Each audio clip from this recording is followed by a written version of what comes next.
سلامونه ملګرو، جوړ په خیر. تاسو ښایي خبر اوسئ چې د ښکلي سوات په منګوره کې د خپل کور فاونډیشن په نوم یوه تعلیمي اداره ده. له تېرو څو کلونو راهیسې فعاله ده او دا اداره ډېر زبردست کار کوي. د هغه سیمې چې کوم غریب، یتیم یا بېوزله ماشومان دي، کالکان دي او که جینکۍ، هغوی ته وړیا تعلیمي زده کړې ورکوي. په هغه اداره کې د دې ماشومانو د استوګنې لپاره ډېر مناسب انتظام هم شوی دی.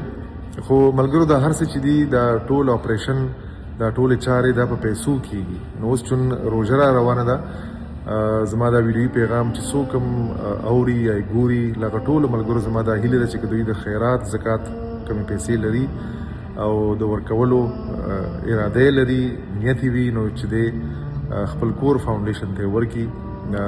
دا به ډېره ښه شي. د دغې ادارې کارونه به په ښه توګه مخته لاړ شي او د ډېرو مستحقو ماشومانو ژوند به ورسره ښه شي.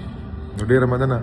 کور ودان. په کور کې، دفتر کې او یا هر ځای په اسانه تاسو د خپل موبایل ایزی پیسا اپ په ذریعہ خپل زکات او عطیات را لېږلو طریقه خپل موبایل کې ایزی پیسا اپ کولاو کړئ او په مینو کې ډونیشن باندې کلیک کړئ. مختلف ورکړې شوي خیراتي ادارو کې خپل کور فاونډیشن باندې کلیک کړئ. بیا د خپل مرزي رقم درج کړئ او ډونیټ ناو په بٹن کلیک کړئ. اخیره کې کنفرم بٹن باندې کلیک کړئ او خپل زکات او عطیات راولېږئ. پاکستان کې یا بهر ملکونو کې اوسیدونکي مخیر حضرات خپل زکات او عطیات خپل کور فاونډیشن ته لاندې ورکړې شوي انلاین بینک اکاونټ په ذریعہ هم په اسانه را لېږلی شئ.